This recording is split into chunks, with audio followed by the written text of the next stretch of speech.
so you could kind of train for basketball. What does that look like over these next couple months, getting kind of conditioned to what the basketball schedule looks like? Well, it's trying not to get too overwhelmed by all of it.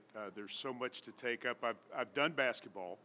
I've had a chance in recent years to do a lot of state tournament stuff to kind of keep the skills there. I followed Bob back when he did the Lady Vols before Mickey Dearstone became Bob's backup.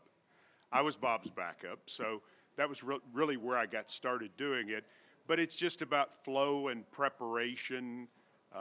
What sorts of sheets do you want to use to be able to keep up with all the information and the stats that are most important, and just sort of learning the philosophy of kind of what are the most important things that you use in a basketball game. I've done a lot more baseball and I've done a lot more football. And so those things, kind of the flow of it, you understand, the know-how, that's what I need the most work on. That and the pace and making sure I know all the rules, and I got a lot to learn. But that's okay. I'm excited to do it. Mike, I'm sure you've done a lot of reflecting in the last week or so, just working under John Ward. I mean, how much have you kind of reflected on some advice that he gave you, and how much will you kind of apply what you learned from him to this next chapter? The John Ward thing is the biggest part of the equation, because in learning from John, there were so many lessons all the time. I've talked a lot about the preparation part of it, because John was so prepared that it was just phenomenal. And I've followed that to a T throughout, to the point of being over-prepared most of the time. But it goes back to Ryan's question about how do you get ready. You can try to do too much. You can have too much in front of you. So what's really important? The thing that John did that was so big towards his preparation and his thoughts for us, you know, when we were giving scores, like when I was part of the Big Orange scoreboard, if there was something going on that potentially affected Tennessee, say at the end of a basketball season, say you're playing the 17th conference game, and it would help you if Mississippi State won, he would want you to give the Mississippi State score every break, because he knew that's what Tennessee fans wanted the most. And that philosophy about create a broadcast, create different content type products that appeal to where people are, where they live, and how they follow it, that was the thing he did well. His secret is his connection was there in every way, because he was most interested in hitting that. Sounds really, elementary, but John never forgot the thing was the thing.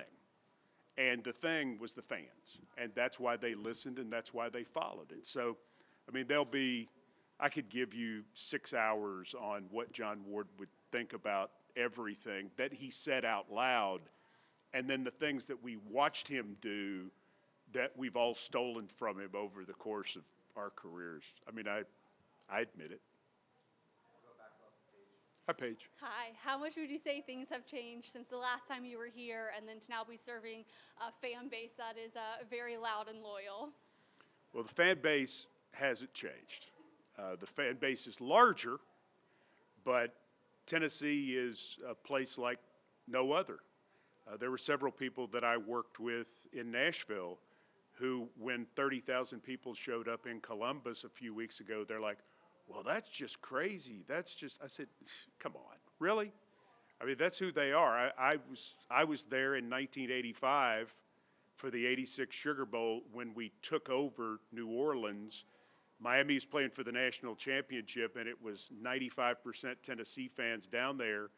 And for years afterwards, everybody in New Orleans said, man, we hope Tennessee makes the Sugar Bowl again, because there was just nothing like it.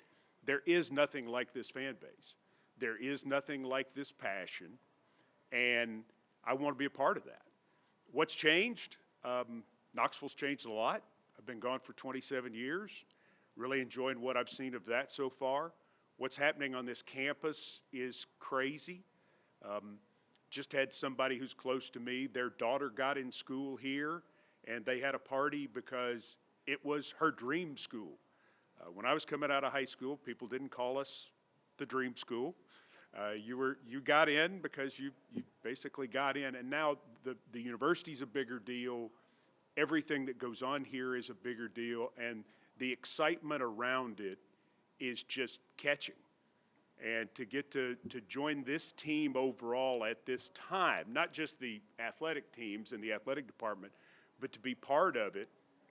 Hey, I recruited 2 kids to go to Tennessee at breakfast in Brentwood on Sunday morning, so I want them all to come here. I don't understand why you wouldn't. Casey? Hi, Mike. What's a early memory, story, moment of the first time where you maybe thought, oh, yeah, I'd like to be, the voice of the Vols? Well, so I really wanted to be voice of the Vols from when I was a little kid, to the point that when I came up here on my campus visit at the end of my junior year, Mike Moore, who is a legendary figure in sports production, was working at the communications department at the time for what was the UTV network. And I told him, he said, so what would you like to do with your career? And 17-year-old me goes, oh, I'm going to be the next voice of the Vols. Now, I'd like to apologize for that, for being that obnoxious. I don't know what I was thinking. I would like to tell, 17-year-old me to cool it. And then as I got to work for John and I saw what he did, and I saw how it wasn't easy, and then I knew Bob was going to be next, and he should be next because he had put in that time and everything that went with it. It all changed. But when I was a kid, from like 7 to 17, I thought, oh, that's me. That's what I want to do. I was pretty singularly focused. I was very obnoxious, and I needed to stop. Like I said, at this point, you look back on that and you're just like, But it meant that much to me. I knew I wanted to work in broadcasting. I knew how much I loved Tennessee. I knew how much I loved SEC, the college experience, and particularly with the CFP now and everything that goes with it. There are elements to it that make it a more exciting overall, college football in particular, a more exciting sport to be a part of. So I'm thrilled to be here and excited for what all we're going to try to do. We've got a lot that we've got to build on from the tradition that's here. The things that aren't broken, we're not going anywhere near, like John Wilkerson doing baseball. And the things that the Vol Network does great, which are the majority of things that they do, I'm not here to reinvent it. I'm just here to take the next 25 years, I hope. That's the goal. I want to finish in year 100 of the Vol Network, so that would be the goal. Mike, you've obviously had a lot of success or not just success, but a lot of support from Tennessee fans for many years. But the last couple of weeks, what's it meant to you to see their outpouring support for you, and what it's meant to them to have you come back and be the next voice? I've told the story that I was nervous about all of it from the standpoint that I called friends and I said, okay, if I take this job, how do you think they're going to react? And my friends were, pretty level-headed. They said, okay, I think it'll go well. It's been a little beyond what I thought it would be.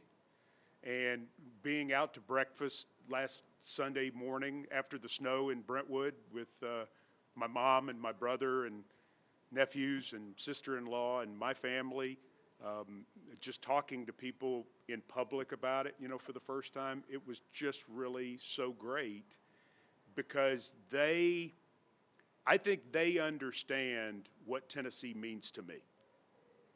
And so they've been congratulatory from the standpoint that they're like, we know this fits into your story in such a neat and a special way.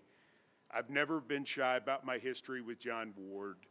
I've never been shy about, being partial to WUTK, spending time with them and trying to help in any way that I could, because that's the place I really got started, and I believe we have the best campus radio station in America. And I've sent people to go to school here just because that's a place you can get started. So all of that sort of put together with the fact that it's an incredible career opportunity. I mean, Tennessee's one of one, period. I mean, this is Tennessee. And when you look at the scope of what we are in so many different sports, I don't think there's anything like it. So the people's kindness towards me has really been the cherry on top to this entire experience, because you don't ever know, you don't know what to expect. And being in the midst of 3-14, I was kind of cowering a little bit anyway. So you're kind of fearing the worst when you're going through that. So to have this go so well, for a multitude of reasons, was extra special. Similar question to Dave's, but on the opposite side of it. What's the outpouring of tribute and support from both Titans fans and the organization as a whole meant to you last week? What was so meaningful to me was the phone call that I got from Amy Adams Strunk and Kenneth Adams IV, and what they had to say to me about going forward with this opportunity, being happy for me, knowing that this meant something to me in a different way, both personally and professionally. And I was nervous about that, because the Adams family was extremely good to me. Bud Adams was wonderful to me. Everybody with the family has always been really good to me. And at the very basic level, I mean, they gave me a chance when I was 30 years old. They put me in a position where I could put a roof over my kid's head and, you know, pay for groceries and things like that. They gave me a job. They gave me a life in that way, and they gave me a chance to travel all over the country and see NFL football games. And so their opinion of me matters. And that phone call made last Thursday so much easier, because it was so hard to walk away from that organization that you've sort of poured your heart and soul into over 30 years. I think most people would say they could probably tell I'm into it. And when I'm into it, I'm into it. And I was all in for 27 years. The same way I'm going to be all in here comes, you know, August 30th in Atlanta against Syracuse. So them saying go forward and prosper meant the world to me. And the fans have been, who were always very supportive, have been very kind as well. And so that's, I mean, it's still hard. It's still hard because I still love them.